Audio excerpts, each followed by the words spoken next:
Frederick M. Alexander was an Australian actor who developed the educational process that is today called the Alexander Technique, a form of education that is applied to recognize and overcome reactive habitual limitations in movement and thinking.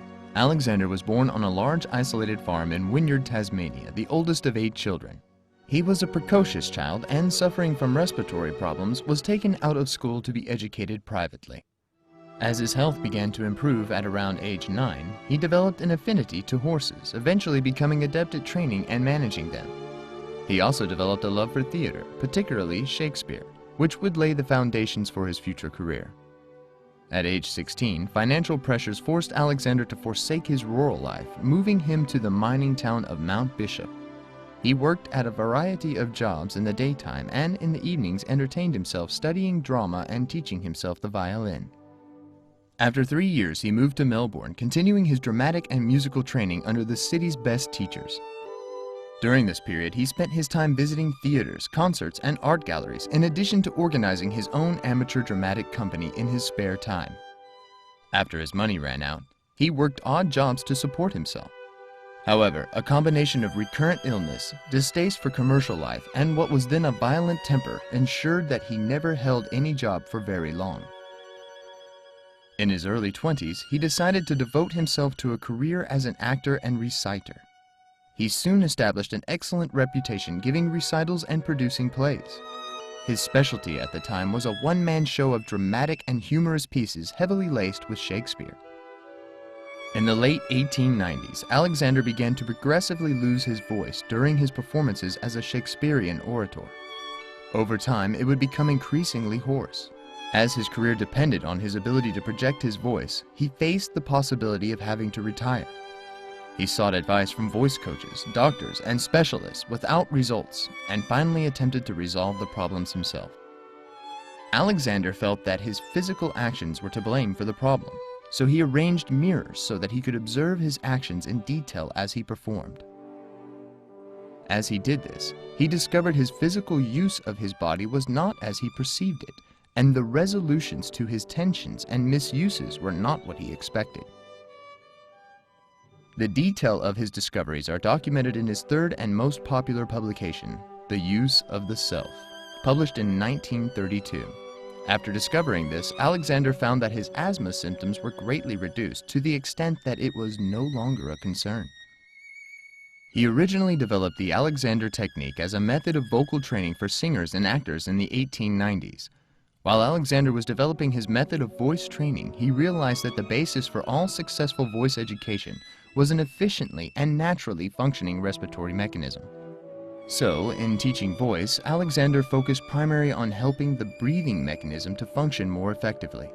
Because of his focus on re-educating the breathing mechanism, some of Alexander's students who had come to him for vocal training found that their respiratory difficulties also improved. These improvements were recognized by medical doctors who began referring their patients with respiratory ailments to Alexander for help. In this way, F.M. Alexander's technique of vocal training developed into a technique he termed respiratory re-education. Alexander had also made the discovery that breathing and vocalization are part and parcel of how the body functions as a whole.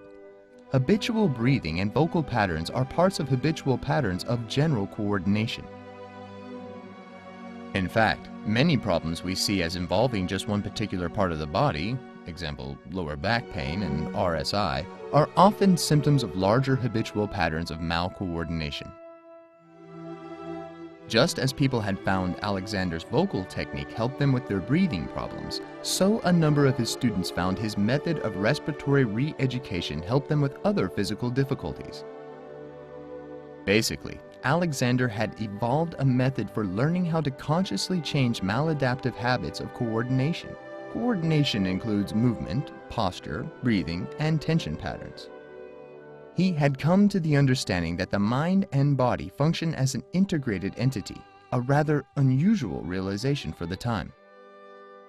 Alexander found that habits, whether physical habits or mental habits, are all psychophysical in nature.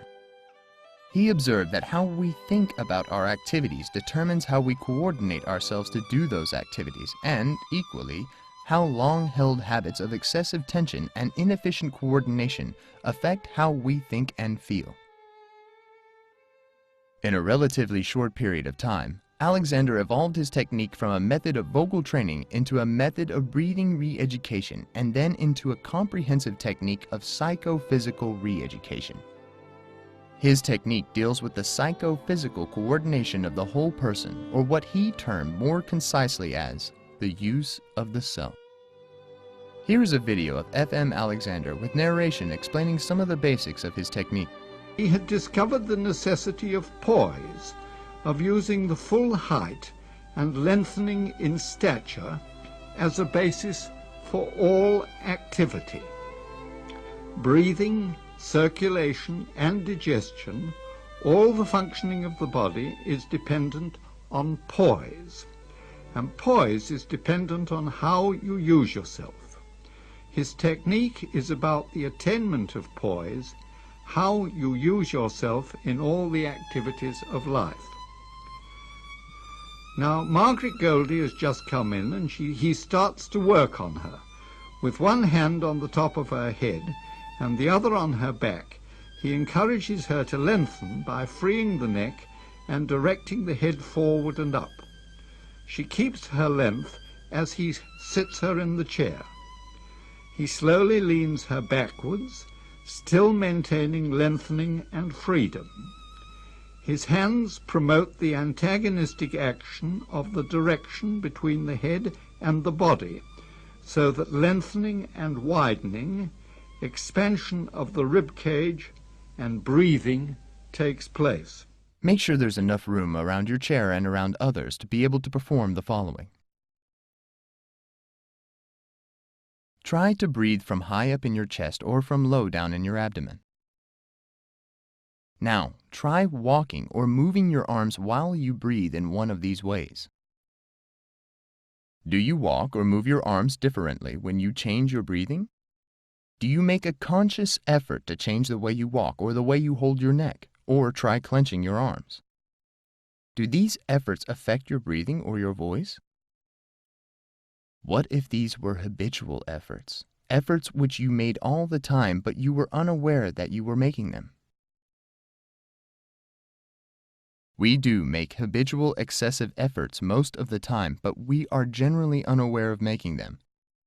Excessive stress in one part of the body is usually part of a larger pattern of habitual malcoordination. Now let's take our seats again and hear an introduction to the Alexander technique with Marjorie Barstow. One summer, I went to New York with my dancing teacher, Charlotte Whedon.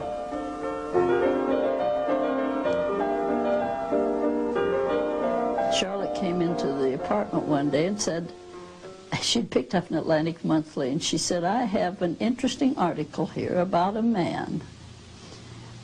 Would you like to read it? I said, well, certainly I would. It was called The Philosopher's Stone, and it was about a man by the name F. Matthias Alexander.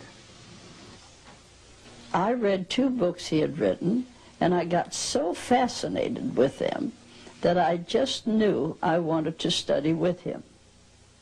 So I closed my dancing studio and went to England. My sister went with me. My mother didn't think it was very wise for a little green country girl like me to go off to the big city of London all alone. So we went off. And of course there weren't planes flying in those days. You went by ship. And we landed in England in a pea soup fog, which neither of us had ever heard of or seen. But we finally found the train and made our way to London. And then we found a place to live with an English couple who had 2 small children. It was real exciting.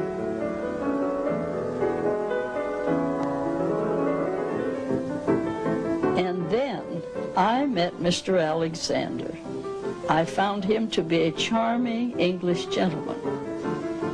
He was a great Shakespearean reciter and actor.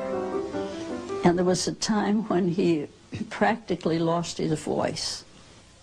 he studied himself for clues to find out what was wrong. Finally, one time he discovered that just before he started to perform, he threw his head back and down. He got a very heavy pressure in the back of his neck. He found out that he could release that downward pressure by simply moving his head slightly away from his body. And he noticed as his head moved very slightly away from his body that there was a tendency for his body to move along with it. Then he began to see how often we just push ourselves up and stick our chests out and pull our shoulders back. That's a fixture. Now, you don't hold that very long, because if you're going into activity, you really want flexibility. And if I do a little thing like this, and I move around, then I've lost that downward pull, and I'm allowing my respiratory mechanism to have a chance to function. And gradually, as he could continue with that, his hoarseness disappeared and he had no more trouble with his voice. He began to tell his friends about what he was doing. And his friends began to say, well, why don't you help us if this is so good for you? They were having some of the same problems. So he started helping them.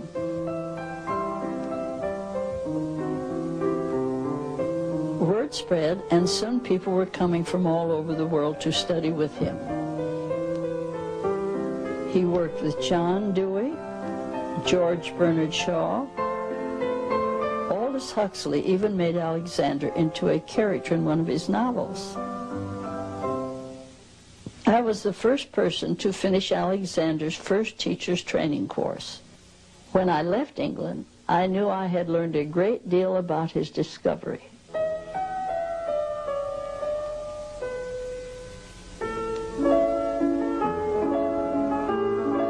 Children move lightly and easily.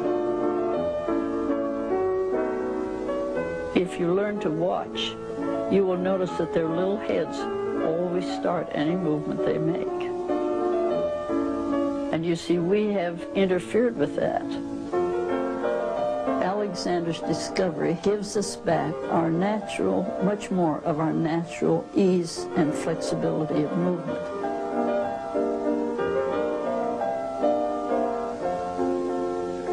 So you see, it's a form of movement. Could you show us what you mean by that? It's a form of movement? Could you demonstrate it for us? Oh. Don't try to find Yes. a book and describe what you Most people, in picking up a book, if you'd watch them, they'd come down this way to pick up the book. Now, look what they've done. See how they pull their body down? And see the pressure I have here? Now, they don't feel that because they've grown up doing that for a long time. Now, there's no reason why, if I want to pick that up, I just don't leave my body alone. Where do I move from in both instances? My hip joint is where I really move from. Now, if I move from my hip joint, all I have to do is move my arm to pick up the book. There's no reason why I have to add this to the fact that I want to put the book down or pick it up. That's a very, very simple way to demonstrate it, but that's the thing we do. And Alexander's work is very simple, and as you say, it's extremely elusive, but it's the ease in which you redirect that energy so that the downward pressures just can't exist. He gently put his hands, one hand very delicately here, and another hand very delicately back here. And he would ask us to think of noticing what his hands were doing and allowing our heads to move just a tiny bit in the direction he was suggesting. And that's the same thing here. I'm helping you with this little bit of ease to understand it, both from a thinking point of view and the ease with which you can move. Now, as I help you here and link your body up with that, now you're the one who has to remember to carry those two things on while you play. I can't do that for you.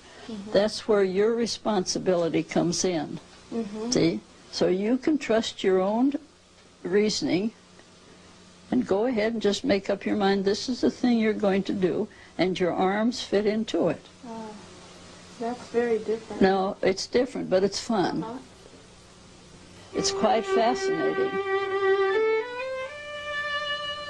It's when you have that experience that you really begin to understand what Alexander's discovered. Alexander continued to develop his theories throughout his life, developing such concepts as primary control, verbal visualization, avoiding reaction during speaking, and using modeling in teaching. He wrote several other books and instructed many students until his sudden death in 1955. There are many books written about and expanding on the Alexander technique. Visit your local library or check online to find more information about F.M. Alexander and the Alexander technique.